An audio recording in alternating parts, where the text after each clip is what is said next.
থেকে বলেছিলাম, ইনশাল্লাহ সবাই আসতে পারেনি। যারা এসে তাদেরকে ধন্যবাদ জানাই এবং শুকরিয়া জানাই, এবং এই আশাতে আমাদের ক্লাবের যে অচল অবস্থা, সেই অচল অবস্থার বিরুদ্ধে আমরা প্রতিবাদের জন্য আমরা হাজির হয়েছি। কেন ক্লাব যে অফিসিয়ালরা আছে ক্লাব চালাতে পারছে না, ক্লাব চালাতে পারছে না। বিভিন্ন ইস্যু নিয়ে আমাদের প্রেসিডেন্টের সাথে কথা বলেছিলাম যে আপনারা কি অসুবিধা হচ্ছে বলুন, সাপোর্টারদেরকে ডাকুন, আপনারা তো চালাতে পারছেন না, আমাদেরকে ডাকুন, কি অসুবিধা হচ্ছে। দিদির কাছে দরকার হলে আমরাও যাব, আপনারা যদি না যেতে পারেন তা আমরা যাব আপনাদের সঙ্গে। কেন ওনারা যাচ্ছে না, ওনাদের নিজস্ব একটা ভয় আছে। কি ভয় আছে?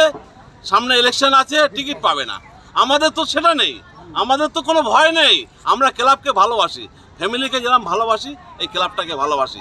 এই জন্য এনারা শুনছেন আমাদের কথা।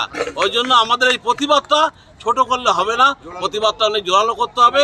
এবং লাইভ মেম্বারটা ব্যাপার নিয়ে উনি আমাকে বলেছিল, আলাদিন ভাই আপনি রাগ করবেন না, আপনার 4টে লাইভ মেম্বার আমরা জানি, আপনার নাম ওঠেনি, আমরা নামটা তুলে দেবো।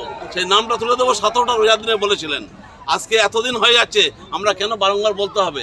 আমাদের বাধ্য হয়, যদি না হয় আমরা আইনের রাস্তায় যাব, আইনের রাস্তায় যাব। প্লাস আমাদের যে কমিটি, আমাদের নিজস্ব অনেক প্রবলেম হচ্ছে কি হচ্ছে, 25টা সম্ভবত ফ্যান্স ক্লাব আছে। আমরা সম্ভবত 19 জনা বা 20 জনা আমাদের টাকা দিয়ে একটা ফ্যান্স ক্লাবের একটা গ্রুপ হয়েছিল, সেই গ্রুপে আমরা অ্যাটেন্ড হয়েছিলাম। বাকি দেয়নি টাকা এখনও।